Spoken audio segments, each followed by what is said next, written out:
자, 안녕하세요. 순환기 파트 문제 풀어보도록 할게요. 자, 일단 문제를 모두 19문제를 냈고요. 기출되었던 그 보건교사 문제하고 국시 문제 좀 섞었고, 그리고 되도록이면 교과서 지문을 가지고 와서 또 중요 내용들을 찾아보고 연습하는 거가 중요해서 그렇게 진행하도록 할게요. 1번 다음 지문을 읽고 A 가로 안에 들어갈 내용을 순서대로 제시하고 B의 심음에 대한 설명 중 옳은 것을 찾아 번호를 제시해보는 문제고 92년도 기출되었던 보건교사 문제를 포함해서 보도록 합니다. 자, 우리가 사실 공부할 때 중요한 게 각 기관의 해부생리예요. 그래서 해부생리를 알고 있으면 병리적 과정이 거기에 근거해서 그려질 수가 있다라는 것이고, 그거를 통해 가지고 또 증상 증후 또 거기에 맞는 간호중재를 할 수 있거든요. 그래서 사실 공부에서 제일 중요한 게 해부생리가 아닌가 생각이 들고요. 그래서 여러분들이 이번에 공부하실 때 전공서에 있는 그 각 파트에 일단 그림이 있죠, 해부. 그 다음에 이제 생리적 기능에 대한 설명들이 쭉 있을 거예요. 그래서 그런 부분들을 놓치지 마시고 공부하시기 당부를 드리고, 또 최근에 기출되고 있는 문제의 이제 흐름이 어떠하냐면 주로 발생 기전을 설명하라. 이런 증상이 발현된 병생리 기전을 설명하라. 이렇게 문제가 나와요. 그래서 알다시피 교과서를 보면 여러분이 강해질 수 있습니다. 자, 심장도 그래서 주로 해부생리에 있는 것들을 먼저 그려보고자 그 내용 갖다 구성해서 보도록 하겠고요. 심장은 좌측 3 내지 5 늑골 사이에 중격동에 있는 근육기관이죠. 그래서 심장은 크게는 3개의 층으로 구성이 되는데 혈액과 맞닿은 것은 심내막이라 그러고요. 이 심내막은 상피세포로 되어 있어요. 그리고 또 판막하고 연속구조로 되어 있는 특징을 갖고 있죠. 자, 그 다음에 두 번째 층은 심근, 마이오카디움이라고 얘기를 하죠. 그러니까 심장이 수축을 할 수 있는 건 바로 이 심근 때문인 것을 볼 수가 있겠고요. 그 바깥쪽을 둘러싸고 있는 심외막으로 구성되어 있죠. 이렇게 세 개의 층으로 구성되어 있는 심장은 다시 심낭이라고 하는 주머니로 이제 둘러싸여 있고, 이 심낭하고 그 다음에 심낭강 안에는 약 15 내지 20cc 정도의 윤활액이 있어서 그 안에서 심장이 수축을 하고 이완을 할 수 있는 그런 스페이스를 제공을 해주고, 또 하나는 마찰열이 발생하지 않도록 해준다는 장점이 있죠. 그래서 이제 우리가 그런 이제 이거와 관련해서 생각할 수 있는 질환증에 뭐가 있냐면 심장압전증. 그래서 심장압전증이 생기면 지금 심낭강에 주로 이제 플루이드 같은 것이 혈액 같은 게 고여 있을 때 생길 수가 있겠고요. 그리고 또 심낭염이란 질환이 있을 때도 또 이제 그렇게 염증으로 삼출액이 고여서 이제 그 안에는 심장이 제대로 수축을 못할 수가 있겠죠. 자, 그럼 기본적으로 심장이 수축을 못하겠네? 그러면은 그쵸, 당연히 심박출량이 줄겠죠. 그럼 맥박수가 줄겠고, 결과적으로 뭐 심정지로 사망까지 갈 수 있겠다 이렇게 생각해 볼 수 있는 것이 이제 지금 이 구조를 보면서 여러분들이 잠깐 생각해 볼 수 있는 내용이고요. 자, 그 다음에 심근은 7 횡문근으로 되어 있고요. 7가지 특성에 의해서 순환을 조절하죠. 심장의 중요 기능은 인체에 왜 심장이 붙어 있어? 그러면 오로지 하나, 펌핑 때문에 붙어 있는 기관이죠. 혈액을 분출하는 게 얘의 기능이죠. 자, 그러기 위해서 심근은 7가지 특성에 의해서 조절되는 것을 볼 수가 있는데, 알다시피 7가지 특성, 국시에 기출 잘 되고 있는 내용이에요. 자, 일단 심장은 규칙적인 수축을 하는 뭐를 갖고 있냐? 이거를 율동성이라고 얘기를 하고요. 율동성. 자, 그 다음에는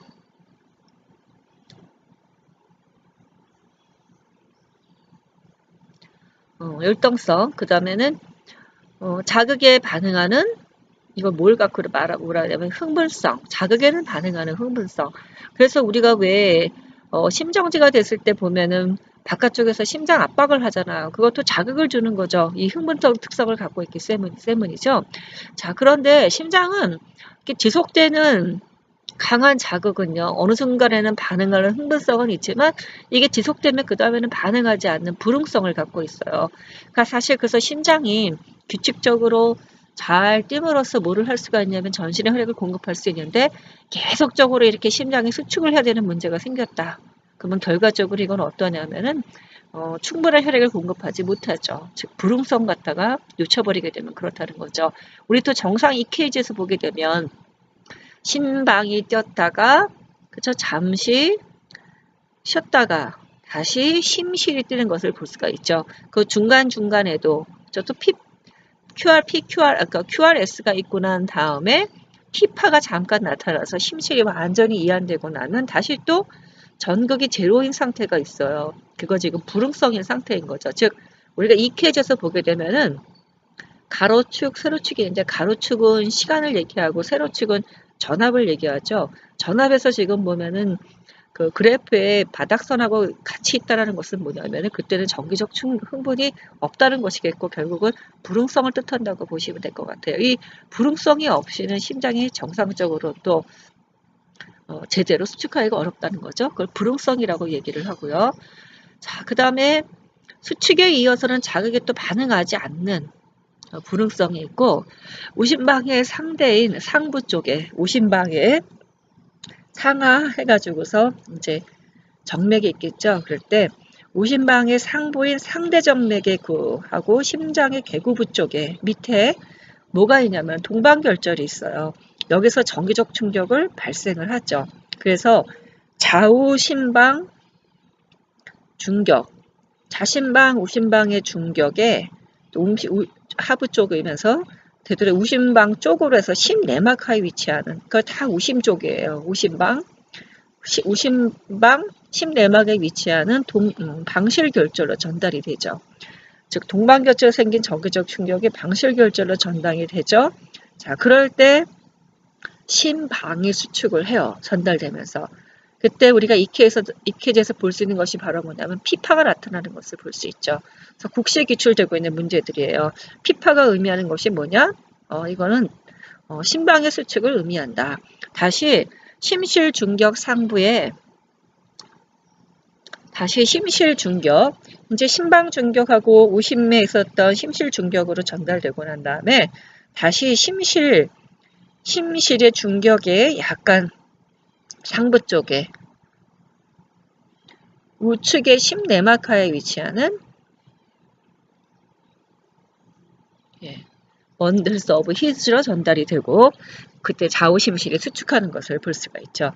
좌우심실이 수축하는 거는 결국은 이제 번들스 오브 히즈로 전달되고 나서 수축이 되는 것을 볼 수 있겠고요. 이때 심전도상의 QRS파가 나타난다. 이것도 국시기출되었던 문제. 이것을 뭐라고 얘기를 하느냐? 심장의 전도성이라고 하는 것을 볼 수가 있죠. 즉 정기적 충격을 발생시켜서 전달하는 전도성을 갖고 있다. 또 심근의 섭리는 자극을 받으면 수축을 하는 뭐를 갖고 있어요? 수축성을 갖고 있고 그 다음으로 보면은 수축성 그 다음에 심장의 수축에 확장하는 신장성 늘어지는 힘인 거죠. 그 다음에 이제 그쵸? 그 다음에 이제 심장은 신경계하고 무관하게 자기 스스로 박동할 수 있는 자동성을 갖고 있다. 그래서 우리가 심근이 가지고 있는 7가지 특성이라고 얘기를 하죠. 그래서 전도성까지 포함해서 같이 해서 봤고요. 지금 여기 나오는 내용들은 국시에 다 녹아져 있는 것들이에요. 피파의 의미, QRS파가 의미하는 것, 그 다음에 심근의 7가지 특성, 그 다음에 위치, 이런 것들 다 나왔던 것들이어서 기억해 두시면 되겠습니다. 심장 내부는 근육성 막인 심장 중격을 중심으로 심장이 안을 들어가면은 근육성 막인 심장 중격을 중심으로 좌우 심장으로 나눠주게 되고 다시 이것은 혈액에 유입되는 것 심방이 되겠죠. 그리고 혈액을 유출하는 심실 4개의 방으로 구성되어 있다. 그래서 거기 지금 교과서 내용이에요. 그래서 좌우 심방, 좌우 심실 이렇게 써주면 되겠고요. 자, 그 다음에는 각각은 또 뭐가 있냐면은 이거를 나누는 판막이라는 것이 있죠. 그래서 좌심방하고 좌심실 사이에는 우측 중앙 쇄골선과 제원득관이 만나는 고기, 그게 바로 이천판이라고 하는 승모판이 있고 혈액에 일단 분출되는 곳이기 때문에 혈액이 심장 다시 역류가 되는 걸 방지해주고요. 그 다음에 수축과 이완시 판막의 폐쇄로 좌심방과 좌심실 사이에는 이천판이, 우심방과 우심실 사이에는 삼천판이 있어서 각각 혈액의 역류를 방지하는 특징을 갖고 있죠. 자, 그 다음에 이렇게 심장은 수축하고 이완을 하면서 판막이 닫았다가 열리면서 어때? 혈액이 흘러가겠죠. 그때 발생하는 진동음을 우리가 심음이라고 하는데 S1, S2, S3, S4 뭐뭐 같은 게 있다. 그 중에서 정상 사운드는 S1, S2이고 그 다음에는 뭐뭐는 S3, S4는 들리지 않아야 되는 소리고요. 가끔은 들릴 수가 있지만 들리지 않아야 정상의 소리이고 뭐뭐는 우리가 보통 잡음이라고 얘기하죠. 심장질환이 있고 판막질환이 있을 때 나타나는 대표적인 것이 잡음인 뭐뭐인 것을 볼 수가 있다. 자, 그래서 거기 교과서 지문을 가지고 쭉 공부를 해봤고요. 자, 그럼 B에 대한 설명증, 심음에 대한 설명증 옳은 것을 찾아서 번호를 제시를 해보래요.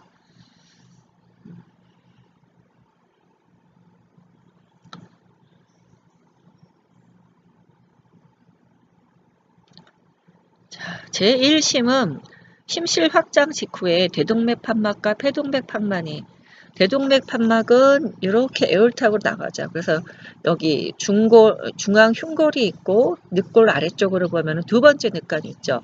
이쪽이 지금 폐동맥 판막이 닫힐 때 나는 소리인 S1을 들을 수 있는 것. 그 다음에는 여기 대동맥판이죠.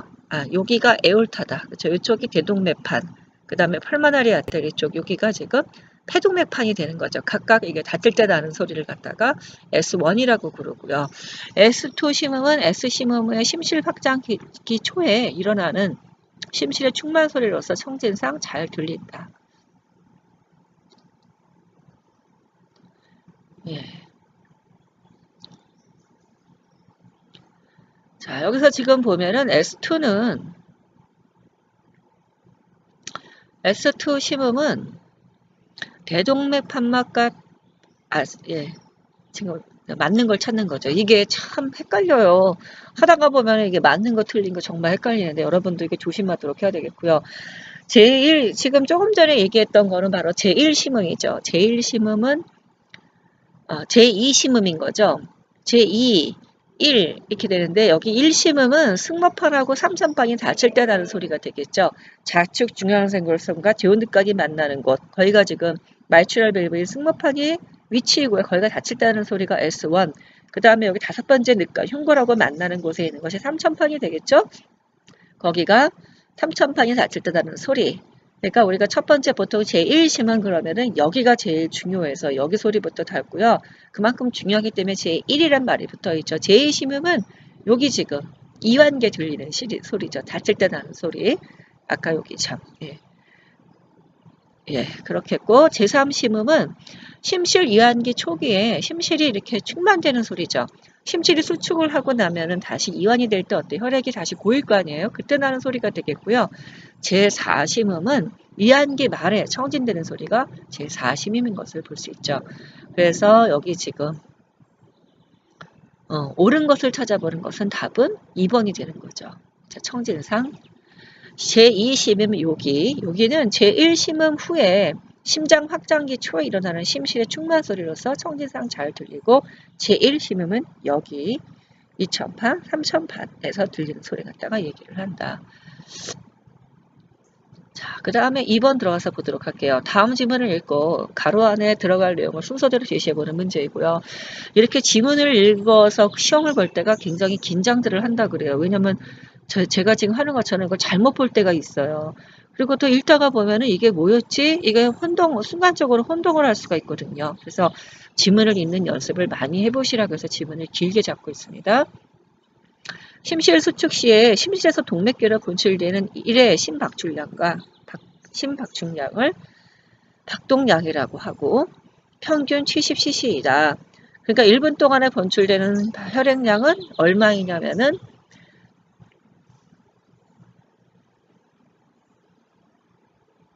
혈액량을 우리가 심박출량이라고 그러죠. 1의 심박출량을 박동량이라 그러고 1분 동안에 분출되는 혈액량을 심박출량이라고 한다. 정상 심박수는 평균 분당 20회 정도이고 1분에 분출되는 혈액은 그렇게 되면은 평균 70 곱하기 72회를 하게 되면 약 5000cc 혈액이 1분에 박출되는 것을 볼 수가 있죠. 자, 이렇게 심장의 중요 기능은 펌핑이다. 1분에 한 72회 뜬다고 치고 한 번 박출할 때 약 70cc 혈액이 나간다고 치면 곱하기 해서 약 5000cc의 혈액이 나가는 걸 볼 수 있겠죠. 분당. 정말 심장이 바쁜 기간이에요. 우리 1분이면 눈 깜짝할 새라고 얘기를 하는데 그 1분 동안에 5000cc 혈액이 여기서 방출된다고 하면 심장이 얼마나 많은 일을 해야 되는 기간인지는 두말할 것도 없겠죠. 자, 그럴 때 이제 심장이 혈액을 밀어냈어요. 그러면은 대동맥에서 받는 압이 있겠죠. 혈액이 있으니까. 혈액이 혈관벽에 미치는 압력을 보통 우리가 혈압이라고 그러고요. 혈압도 보면은 수축기압과 이완기압이 있죠. 즉 심장이 수축할 때 대동맥에서 받는 압을 갖다가 수축기압이라 하고 심장이 이완을 하게 되면은 완화가 됐겠죠. 그렇죠. 그럴 때 여기 혈관벽에 남아있는 압을 이완기압이라 그래요. 그렇죠. 그리고 동맥벽에 미치는 우리가 보통 혈압 그러면 보통 동맥압이라고 보통 얘기를 하는데 이렇게 동맥벽에 미치는 혈액의 압력을 동맥압이라고 한다. 자, 이렇게 혈압에 영향을 주는 주요한 요인이 두 가지가 있는데 그 어떤 게 혈압에 영향을 주지? 첫 번째는 박출되는 심박출에 관련되어 있겠죠. 그렇죠. 즉 심장이 밀어내는 혈액량에 갈려 있겠고 또 하나는 이게 얘는 괜찮은데 이거를 받아야 되는 많은 길들, 혈액이 가는 길들을 우리가 혈관이라 그러잖아요. 근데 혈관이 어떤 이유로 뭔가 구멍이 좁아져 있거나 혈액이 끈끈하거나 또는 딱딱하거나 이런 경우 하면은 심장에서 밀어낼 때 막 힘이 들겠죠. 그걸 말초혈관 저항이라고 얘기를 하죠. 혈압에 영향을 주는 주요한 두 가지 요인은 심박출량과 말초혈관 저항이다. 말초혈관의 탄력성과 관련된 두 요인으로는 그러면 어떤 게 말초혈관인지 길이라고 보여요. 혈액이 가는 길. 자, 그럴 때 어떤 게 여기 영향을 주지 하면은 일단 끈끈하면은 그렇죠. 심장에서 밀어낼 때 가기가 힘들겠죠. 또 그래서 혈액의 점들을 올리는 요인 중에 뭐가 있냐면은 일단 고지혈증이 있겠고요. 또 이거 외에도 우리가 당뇨병 같은 게 있을 때, 자, 그럴 때 보통 보면은 혈액이 점도가 올라가서 고혈압증이 생길 수가 있다는 거죠. 자, 이거 외에도 동맥경화증, 동맥이 딱딱하게 되면은 우리가 알다시피 동맥도 3개의 층으로 구성되어 있어요. 내막, 중막, 외막으로 구성되는데 안에 있는 동맥의 죽상경화증과 동맥경화증이 있다라고 치면은 심장에서 혈액을 밀어낼 때 어때요? 얘가 좀 이렇게 넓어지고 해가지고 혈액을 받아줘야 되는데 얘가 이완을 하지를 못하는 거예요. 그러다가 보니까 혈액을 받기가 어렵겠죠. 그럴 때 이제 혈압이 올라가는 걸 볼 수 있겠고 혈관 구경이 지금 죽상경화증처럼 죽종이 그득 차가지고서 좁아져 있다던가 그럴 때 혈압이 올라갈 수 있겠고 나이가 들수록 탄력성이 떨어져서 또 스트레스 같은 거를 받았을 때 불안이 있을 때 교감신경계가 항진되게 되면 혈관이 수축을 하면서 그럴 때 혈압이 올라가는 것을 볼 수가 있다. 보통 우리가 수축기압과 이완기압의 차이를 맥압이라고 얘기를 하죠. 그래서 맥압이 낮으면 수축기압과 이완기 차이가 너무 좁으면 어때요? 혈액이 충분히 나가지를 못해요. 그래서 박동량이 감소가 돼서 즉 심장의 수축이 좀 문제가 있는 게 아니야? 를 의미를 하겠고 또 반대로 맥압이 높으면 박동량이 증가돼서 심장에 과부담되는 걸 의미를 한다. 우리 그래서 맥압이라는 것도 기출되었던 국시의 문제예요. 심박출량도 기출되었던 국시 문제. 그 다음에 혈압에 영향을 미치는 요인은 우리 기출되었던 문제. 나중에 고혈압 파트에 나오는 문제인데 일단 여기서 심장에서 나오기 때문에 내용을 한번 정리를 했고요. 평균 동맥압은 전신의 혈관인 평균적으로 받는 압력 갖다가 의미를 하는데 전신의 기관에서 느껴지는 관류압이 어느 정도야 이 혈액의 흐름이 돼서 지나가는 그 압이 어느 정도라고 평가할 때 이용되는 게 보통 우리가 평균 동맥압이에요. 그래서 평균 동맥압은 어떻게 구하냐면은 수축기압 더하기 이항기압 곱하기 2 나누기 3으로 나눠가지고 평균 동맥압을 구하는데 평균 동맥압의 의미 혹시 기출되었던 문제 전신의 혈관에서 평균적으로 받는 압을 갖다 알아보고 싶다. 그렇죠. 그게 어떤 심장 가까운 부위 또 심장에서 먼 부위 이게 또 우리가 보통 혈압을 갖다가 인체 파트별로 재면 다르잖아요. 근데 우리가 알고 싶은 것은 뭐냐면 대체 그래서 평균압은 어느 정도야? 그걸 알고 싶은 건데 평균압 전신의 혈관이 평균적으로 받는 압 전신의 기관에서 느껴지는 관류압을 평가하는 데 이용되는 것이 평균 동맥압이고 수축기압 더하기 2 곱하기 이항기압 나누기 3으로 해가지고 구할 수가 있다. 자, 여기까지 같이 해서 봤습니다.